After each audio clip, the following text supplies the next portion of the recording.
Karoli Yosefu Wojtyła yaje kuba Papa Yohani Pawulo wa kabiri umunsi yatorerwaga umusimbura wa Petero. Yavuze tariki ya 18 z'ukwezi kwa gatanu 1920. Yavukiye i Wadowice, umujyi muto uri mu birometero 50 uvuye mu murwa mukuru wa Polonye, Cracovia. Ababyeyi be bari Karoli Wojtyła na Emilia Kaszorowska. Amateka y'intambara ya kabiri y'indengakamere byakozwe n'abari mu ishyaka ry'abanazi ba Adolf Hitler biri bimwe mu bikomeye byaranze igihe cy'ubuto bwe. Yahawe ubusaserdoti ku itariki ya mbere z'ukwa 11 1946 i Cracovia. Nyuma y'igihe yitangira ubutumwa mu maparuwasi atandukanye no mu matsinda y'abanyapolonye bari barasuhukiye mu bihugu nk'Ububiligi, Ubufaransa, Ubuholandi, kandi Joseph Wojtyła yaje no gukomeza amasomo mu rwego rw'ikirenga ya filozofiya na teolojiya, ndetse aba n'umwarimu muri kaminuza. 28 Nzeri 1958 agirwa karidinali na Papa Paulo wa gatandatu kuwa 26 z'ukwa gatandatu 1967. Nyamara na mbere yuko Karoli Yosefu Wojtyła yari yitabiriye inama nkuru ya Kiliziya yabereye i Vatikani ya kabiri, ndetse ahatanga umusanzu utagereranywa inyandiko nshingiro ya Kiliziya yiswe Gaudium et Spes. Yatorewe kuba Papa afite izina rya Yohani Pawulo wa kabiri. Mu ngendo ze za gitumwa zigera ku 100 yagiriye hanze y'Ubutaliyani, hari n'ugiriye iwacu mu Rwanda ku itariki ya 7 kugeza ku itariki ya 9 z'ukwa 9 1990. Ifi n'ubwo rwa Yezu Nyirimpuhwe mu Ruhango irabagezeho muri bimwe mu bihe by'ingenzi byaranze uruzinduko rwe muri diocese ya Kabgayi, aho yahuriye n'imbaga itabarika y'Abanyarwanda n'inshuti zabo, akabatangira n'isakramento y'ubusaserdoti. Ibyo mugiye gukurikira byabereye imbare ahubatswe ikigo cyitwa Cité Nazareth muri diocese ya Kabgayi.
cyubahiro kugira ngo aramutse n'abayobozi b'iki gihugu.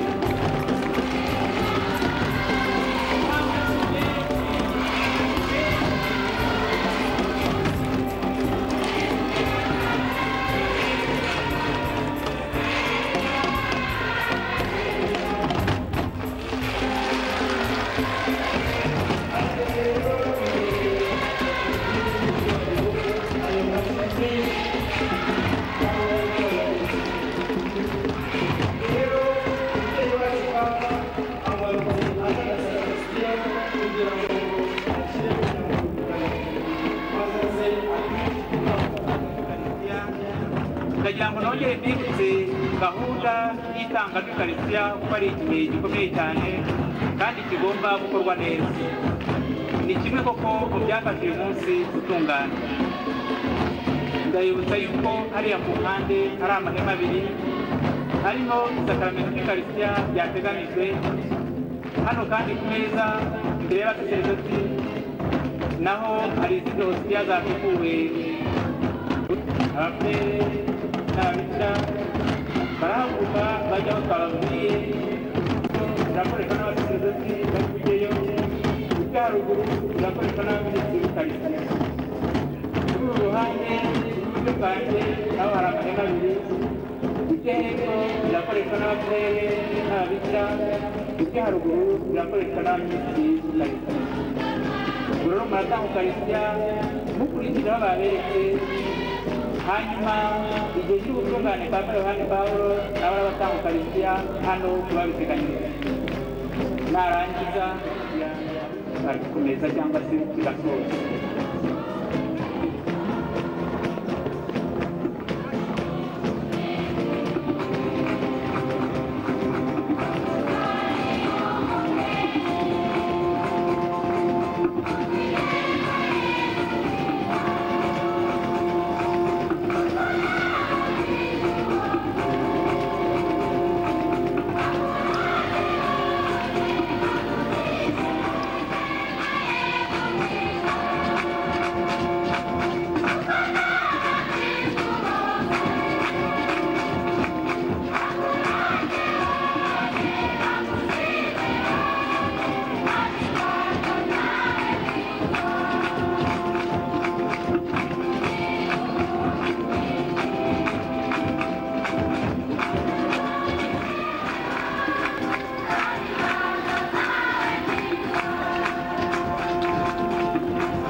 Les membres du gouvernement ici présents, ainsi que tout le peuple rwandais qui suit ces présentes cérémonies par la voix des ondes radiophoniques nationales, vous salue et vous accueille chaleureusement.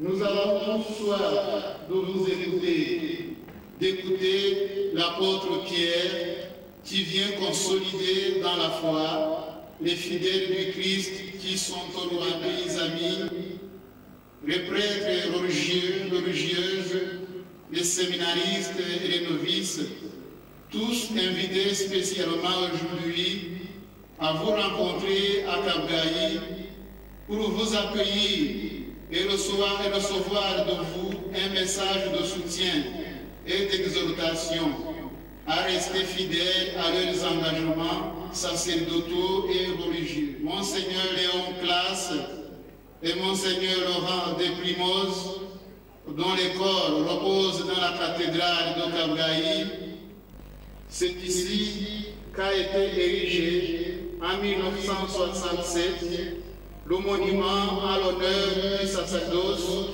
50 ans après l'ordination des premiers prêtres rwandais.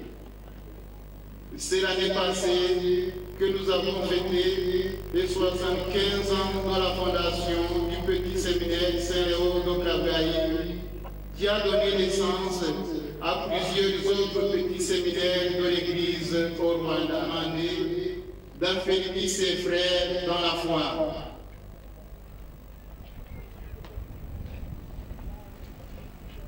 Et à qui il a confié les clés du royaume des cieux.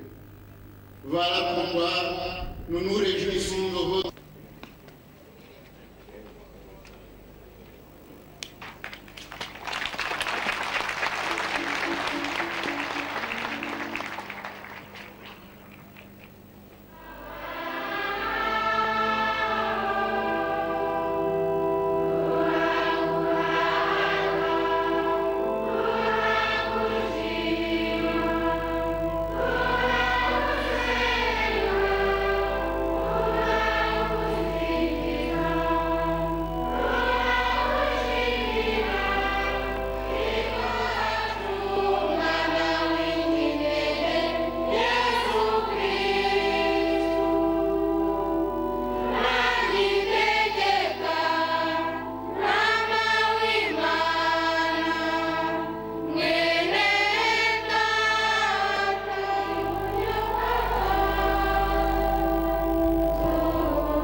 Enseigner au nom du Christ, accorde au diacre dont il va faire des prêtres aujourd'hui la grâce d'être fidèles à leur mission.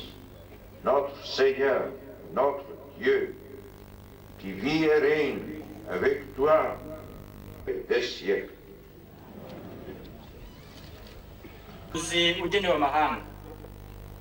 Nuko ndasubiza ntiyo nyagasani uhoraho dore sindamenya kuvuga kuko ndi umwana nuko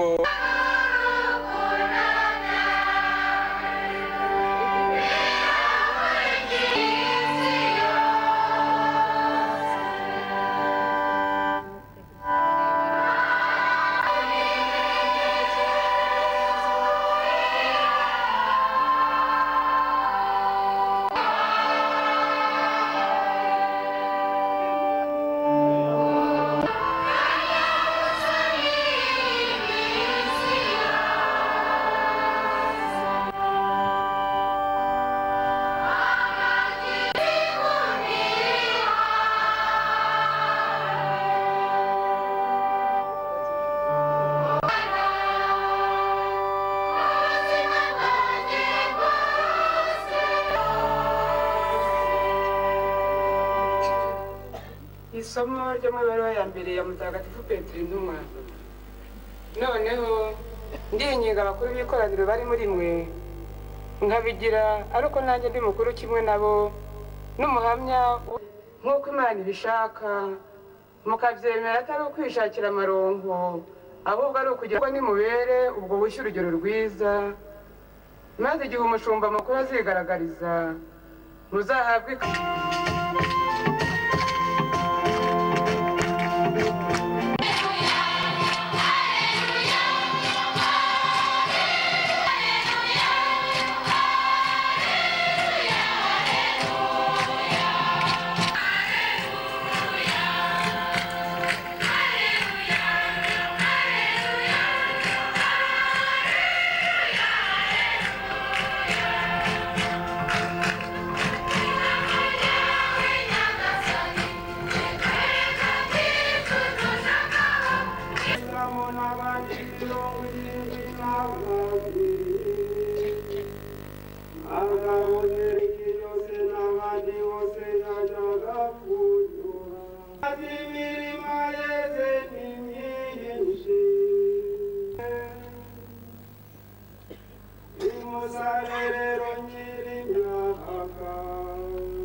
umugi wose muzinjiramo bakabakira mpuzakira ibyo babayegereje kandi mubabwire muti ngoma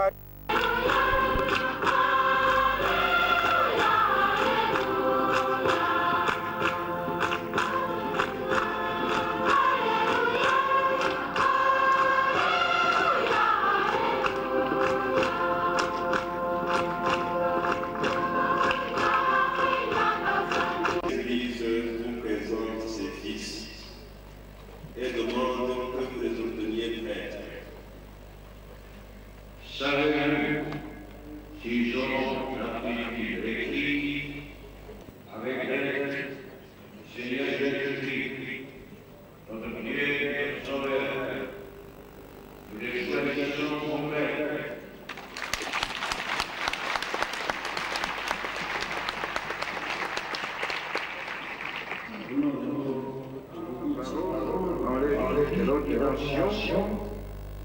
Je voudrais d'abord remercier Monseigneur Tadeu, Saint-Jean, évêque de Carabaï, pour les souhaits chaleureux et bienvenus qu'il m'a adressés au début de cette messe. Merci les membres du gouvernement et aux personnalités qui les entourent. Je présente mes salutations déférentes. Je les remercie de prendre part à cette célébration liturgique. J'adresse un salut cordial aux représentants d'autres confessions chrétiennes et d'autres fils. Je remercie le Seigneur pour les nombreuses vocations rwandaises, à leur estime et à leur amour du prêtre et de la personne consacrée.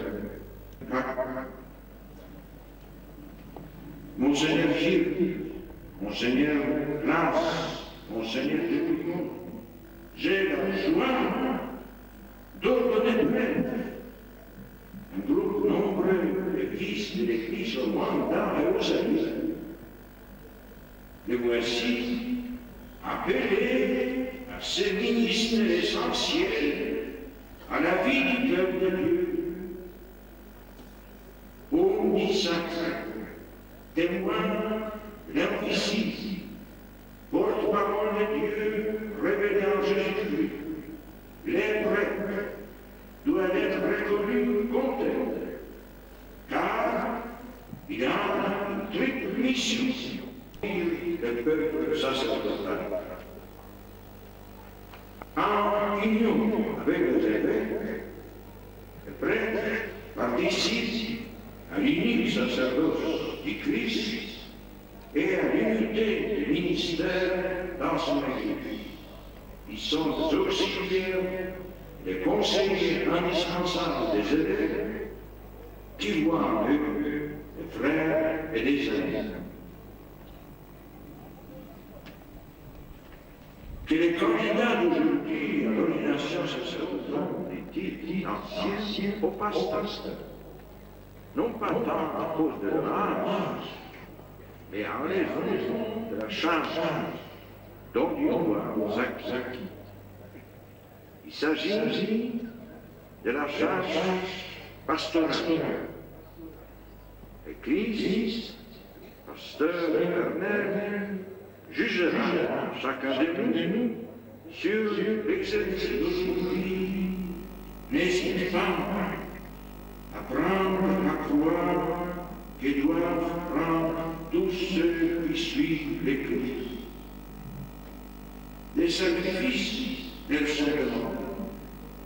C'est par exemple le refus d'un certain bien-être matériel, la recherche d'un style de vie sain, la volonté d'être fidèle à la prière malgré la multiplicité des occupations.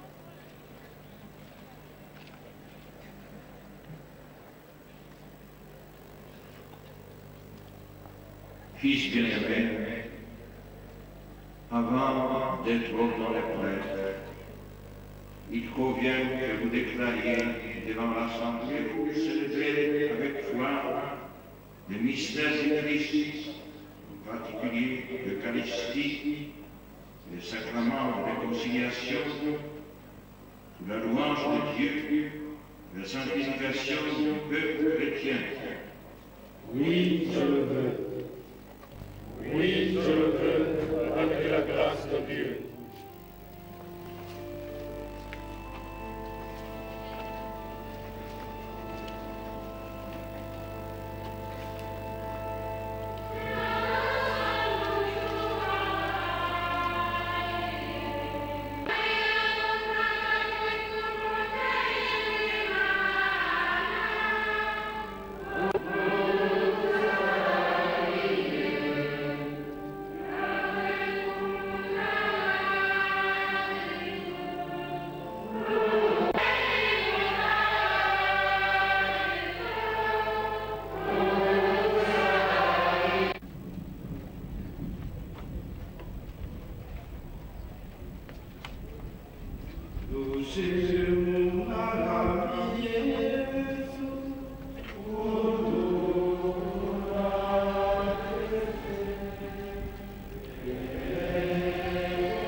Aujourd'hui encore, Seigneur, donne-nous les coopérateurs dont nous avons besoin pour exercer les sacerdoces apostoliques.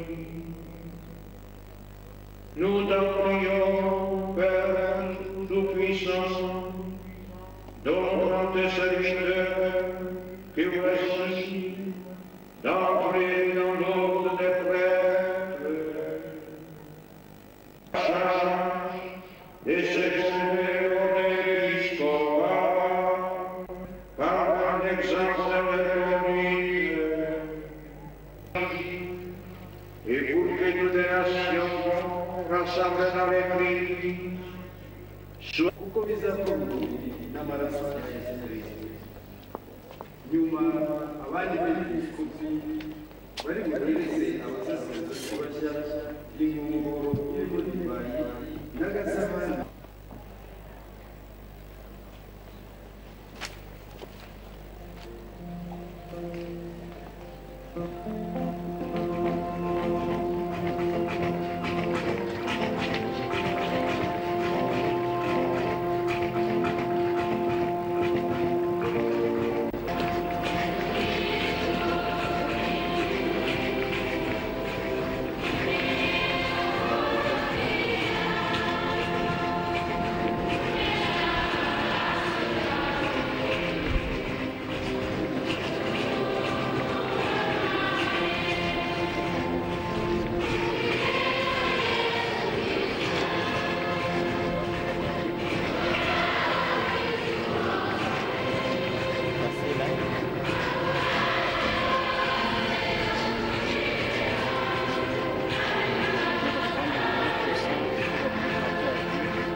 naturel ton esprit, qu'elle devienne pour nous le corps et le sang de Jésus, de Christ notre Seigneur.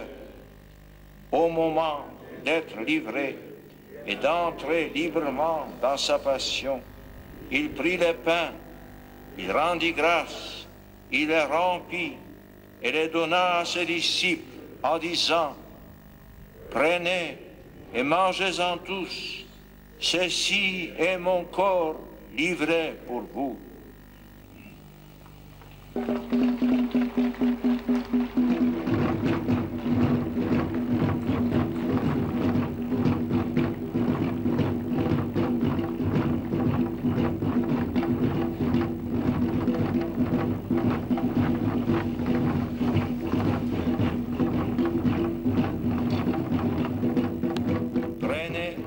Et buvez-en tous, car ceci est la coupe de mon sang, le sang de l'alliance nouvelle et éternelle, qui sera versé pour vous et pour la multitude en rémission des péchés. Vous ferez cela en mémoire de moi.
j'ai prié avec vous